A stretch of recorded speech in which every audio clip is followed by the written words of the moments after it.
अस्सलाम वालेकुम दोस्तों, कैसे हैं आप। मैं हूं जीनत जबीन सिद्दीकी और आप देख रहे हैं जीनत द नरेटर।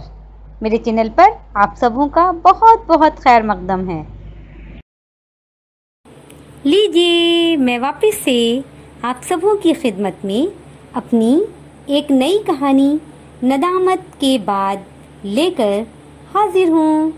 अगर मेरी कहानी पसंद आए तो मेरे चैनल को सब्सक्राइब, लाइक और शेयर करना न भूलें। शुक्रिया। तो अब मैं शुरू करती हूँ मेरी आज की कहानी नदामत के बाद। 2 घंटे की भाग दौड़ के बाद मैं उसका घर ढूंढने में कामयाब हो गया था। दरवाजे पर दस्तक देने पर एक बुजुर्ग ने दरवाज़ा खोला। मैंने बड़े अदब से उन्हें सलाम किया। उन्होंने आने का मकसद पूछा। मैं बाबू से मिलना चाहता हूँ। मैंने बड़े एहतराम से कहा, अंदर आ जाओ। उन्होंने पर्दा हटाकर अंदर आने को कहा। मैं अंदर दाखिल हुआ। एक अंधेरा सा कमरा था। शायद लाइट कटी हुई थी, इसलिए और अंधेरा लग रहा था। सामने एक चारपाई पड़ी थी। बैठो ना बेटा, खड़े क्यों हो? बुजुर्ग ने चारपाई की तरफ इशारा किया। जी शुक्रिया, आप बाबू को बुला दें। मैं खड़ा ही रहा। अभी बुलाता हूँ, बुजुर्ग ने जवाब में कहा और अंदर की तरफ बढ़ गए। शायद अंदर एक और कमरा था और उसके बाद आंगन, जहाँ उजाला फैला हुआ था।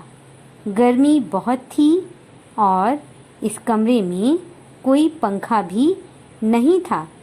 गरीबी बुरी चीज़ है, मैंने दिल में सोचा। मैंने 10 दिन पहले ही चाय नाश्ते का एक छोटा सा होटल खोला था। अल्लाह ने उस होटल में बहुत बरकत दे रखा था। सुबह से शाम तक मैं उसी होटल में लगा रहता था। घर पर माँ और बीवी थी।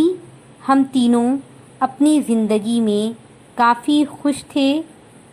हर हाल में अल्लाह का शुक्र अदा करते थे। मेरी प्राइवेट जॉब थी जो महीने भर पहले छूट गई। घर पर कब तक फारिग बैठता, इसलिए घर के करीब ही एक चाय नाश्ते का होटल कर लिया था। एक कारीगर था जो नाश्ता वगैरह बना दिया करता था और एक बंदा मैंने बर्तन धोने और साफ़ सफाई के लिए रख लिया था। मगर कल शाम अचानक गांव में उसके वालिद का इंतकाल हो गया और उसे जाना पड़ा। अब मैं मुश्किल में पड़ गया। कारीगर चूल्हा देखे न कि बर्तन साफ करे। समझ नहीं आ रहा था क्या करूं। किसी ने बाबू के बारे में बताया तो मैं होटल में अपने एक जानने वाले को बिठाकर उसे ढूंढने निकल पड़ा और काफ़ी मुश्किल से उसके घर तक पहुंचा था। लो बेटा, पानी पी लो। आवाज़ पर मैं चौंका। एक औरत पानी का गिलास लिए खड़ी थी। मैंने सलाम किया और पानी का गिलास लेकर पीने लगा। मैं बाबू की माँ हूँ, उन्होंने बताया। बाबू कहाँ है? मैंने गिलास वापस करते हुए पूछा। आ रहा है, तुम बैठो ना। उन्होंने इसरार किया तो मैं चारपाई पर बैठ गया। बाबू को दुकान में रखना है क्या? औरत ने मुझसे पूछा। उनके लहजे में खुशी थी। हाँ, इसीलिए आया हूँ। ज़रा जल्दी आने का कहें, मुझे देर हो रही है। मैंने उजलत से कहा। लो, आ गया। औरत बाबू को आता देखकर बोली, बाबू क्या था वो? 30-32 साल का जवान था, तंदुरुस्त और लंबा चौड़ा। मैंने सर से पैर तक उसे देखा। तुम बाबू हो? हाँ, फौरन जवाब आया। कहीं काम करते हो? मैंने फिर पूछा। नहीं, पहले करता था। शायद बाबू मुझे देख रहा था, मगर उसकी नज़रें अपनी माँ की तरफ थी। मुझे समझते देर न लगी कि इसकी आँखें तिरछी हैं। अभी चलोगे मेरे साथ? मैंने पूछा। नहीं, अभी नहीं जाऊंगा, कल सुबह आऊँगा, और हाँ, पूरे 100 रुपये लूँगा, उससे 1 रुपया भी कम नहीं। बोलो हाँ या ना। वो मुझसे पूछ रहा था। मैं समझ गया ये ज़रा हल्का भी है। मैं चुप ही रहा। उसकी माँ चुप ही थी और बाबू वापस अंदर की तरफ जाने लगा। अरे सुनो तो! मैं उसे जाता देखकर घबरा गया। किसी दूसरे को खोजना इतना आसान भी नहीं था। उसे जाने दो, मैं कल सुबह भेज दूंगी, तुम पता बता दो। बाबू की माँ ने मुझसे कहा। आ तो जाएगा ना वो? मैंने उनसे पूछा। हाँ, मैं भेज दूंगी। वैसे भी घर पर रहकर करता भी क्या है, दिन भर तो बैठा ही रहता है।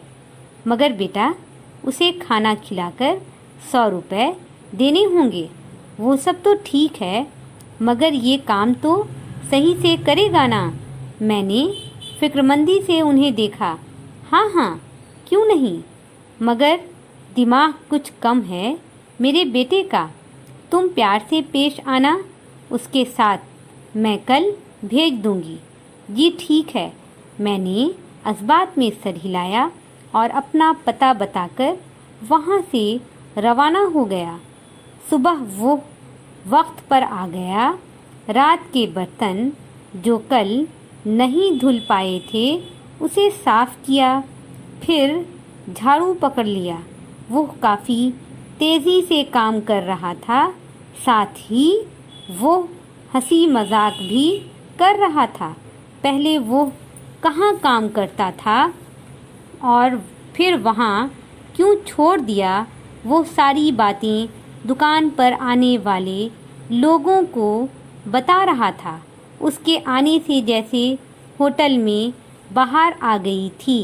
कम दिमाग होने की वजह कर उसकी बातों से सब एंजॉय कर रहे थे, यानी वो एक चलता फिरता इंटरटेनमेंट का सामान था।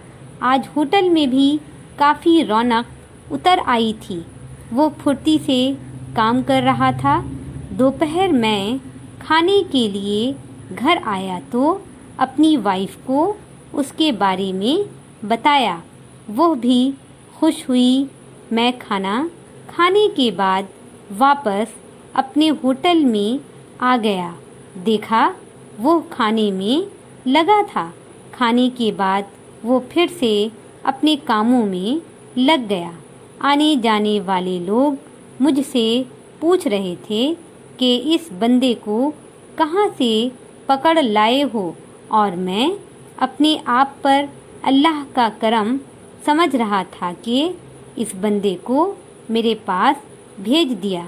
साथ साथ उस जानने वाले को दुआएं भी दे रहा था कि उसने मुझे बाबू का पता बता दिया।